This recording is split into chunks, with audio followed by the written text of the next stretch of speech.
আসসালামু আলাইকুম। বুকনুক বাংলায় আজকে আপনাদের পড়ে শোনাচ্ছি হুমায়ুন আহমেদের লেখা গল্প শিকড়। মাসের শেষ সপ্তাহে ঢাকা শহরে খাট, মিডসেফ, চেয়ার টেবিল এবং লেপ-তোশক বোঝাই করে কিছু ঠেলাগাড়ি চলাচল করে। ঠেলাগাড়ির পেছনে পেছনে একটা রিকশায় বসে থাকেন এসব মালামালের মালিক।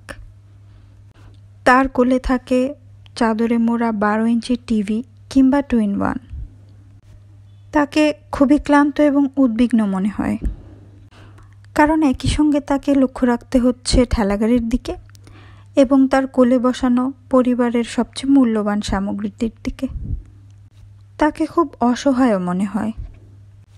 অসহায় কারণ এই মুহূর্তে তার কোনো শিকড় নেই। শিকড় গেড়ে কোথাও না বসা পর্যন্ত তার অসহায় ভাব দূর হবে না। মানুষের সঙ্গে গাছের খুব মিল আছে। সবচেয়ে বড় মিল হলো গাছের মতো মানুষেরও শিকড় আছে। শিকড় উপড়ে ফেললে গাছের মৃত্যু হয়, মানুষেরও এক ধরনের মৃত্যু হয়। মানুষের নিয়তি হচ্ছে তাকে অনেক ক্ষুদ্র ক্ষুদ্র মৃত্যুর ভেতর দিয়ে অগ্রসর হতে হয় চূড়ান্ত মৃত্যুর দিকে। শিকড় ছড়িয়ে দেওয়ার জন্য গাছের অনেক কিছু লাগে। নরম মাটি, পানি, আলো, হাওয়া। মানুষের কিছুই লাগে না। কয়েকটা দিন একটা জায়গায় থাকতে পারলেই হলো। শিকড় গজিয়ে ফেলবে এবং অবধারিতভাবে শিকড় উপড়ানোর তীব্র যাতনায় এক সময় কাতর হবে। দৃশ্যটা কেমন? একটা পরিবারের কথাই মনে করা যাক। ধরা যাক এরা 4-5 বছর একটা ভাড়া বাড়িতে থেকেছে। বাড়িওয়ালাদের স্বভাব মতো এদের নানাভাবে যন্ত্রণা দিয়েছে। ঠিকমতো পানি দেয়নি, বাড়ি ভাড়া বাড়িয়েছে দফায় দফায়, শেষ পর্যন্ত নোটিশ দিয়েছে বাড়ি ছাড়ার। এরা বাড়ি ছেড়ে দিচ্ছে, নতুন একটা বাড়ি পেয়েছে, যেটা এ বাড়ির চেয়ে সুন্দর, ভাড়া কম, সামনে খানিকটা খোলা জায়গাও আছে। পরিবারের সবাই এমন ভাব দেখাচ্ছে যে এই পচা বাড়ি ছেড়ে দিতে পেরে তারা খুবই আনন্দিত। কিন্তু পরিবারের কর্তৃ মনের কষ্ট পুরোপুরি ঢাকতে পারছেন না। বারবারই তার মনে হচ্ছে এই বাড়ি ঘিরে কত আনন্দ বেদনার স্মৃতি। তার বড় ছেলের জন্ম হলো এ বাড়িতে। এই বাড়িতেই তো সে হাঁটতে শিখল, টুকটুক করে হাঁটত। একবার সিঁড়ি থেকে গড়িয়ে পড়ে কি প্রচণ্ড ব্যথাই না পেল। প্রথম কথা শিখে পাখি দেখে উত্তেজিত গলায় বলেছিল, পা পা। তিনি বাধা সাধা করছেন, পুরনো সব কথা মনে পড়ছে, আর তিনি চোখ মুছছেন। জিনিসপত্র সরাতে গিয়ে বাবুর 6 মাস বয়সের একটি জুতো পেয়ে গেলেন। বাবু বেঁচে নেই, তার সব জিনিসপত্র সরিয়ে ফেলা হয়েছে। মৃতের কিছু জমা করে রাখতে নেই। কিন্তু তার এক পাটি জুতা কিভাবে থেকে গেল? এই জুতায় এখনো বাবুর গায়ের গন্ধ। তিনি ঘর গোছানো বন্ধ রেখে স্বামীকে নিচু গলায় বললেন, কিছু বেশি ভাড়া দিয়ে থেকে গেলে কেমন হয়? স্বামী খুব রাগ করলেন, কি আছে এই বাড়িতে যে এখানেই থাকতে হবে? এ বাড়ি নরক ছাড়া আর কি? নচ্ছার বাড়িওয়ালা। বাড়ি ছোট, আলো নেই, বাতাস নেই। যেদিন বাসা বদল হবে সেদিন ছোট বাচ্চা দুটি কাঁদতে লাগলো, তারা এই বাসা ছেড়ে যাবে না। বাবা হুঙ্কার দিলেন, খবরদার, না কি কান্না না, এর চেয়ে 1000 গুণ ভালোবাসায় তোমাদের নিয়ে যাচ্ছি।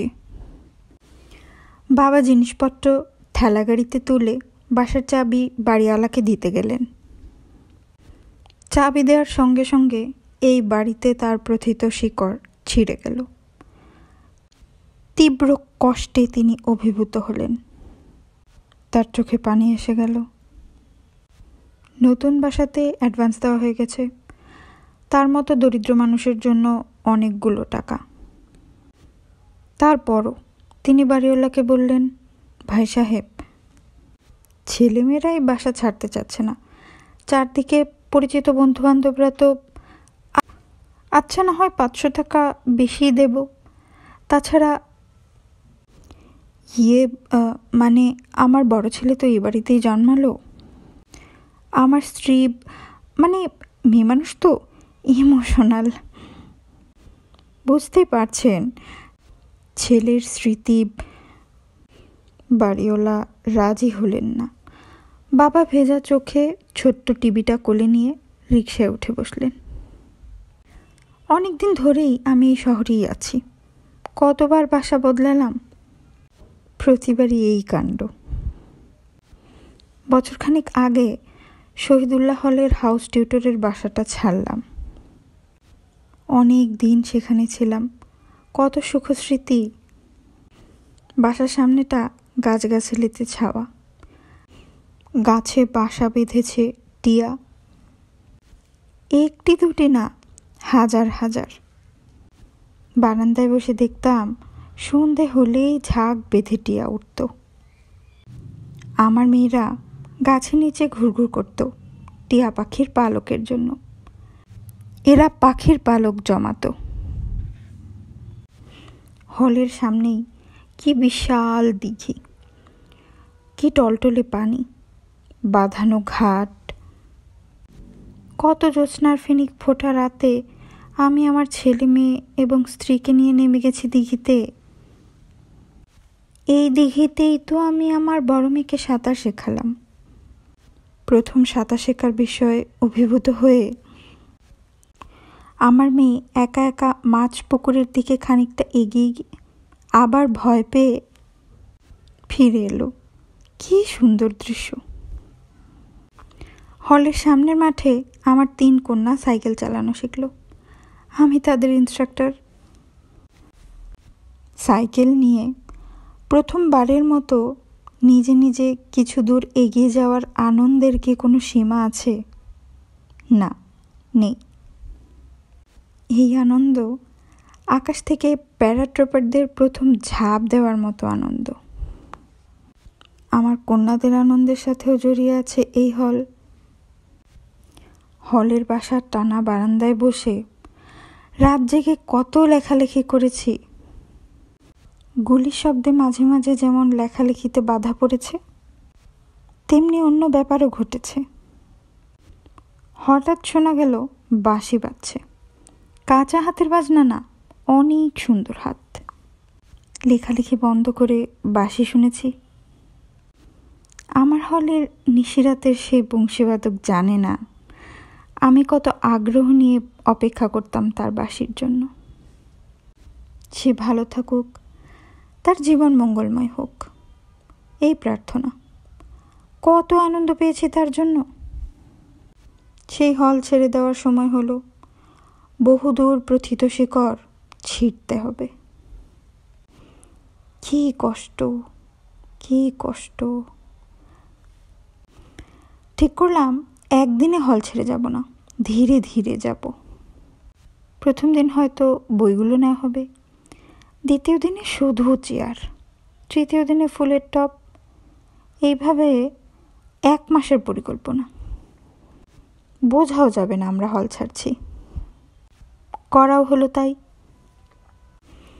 বাচ্চাদের আগে আগে পাঠিয়ে দেওয়া হলো।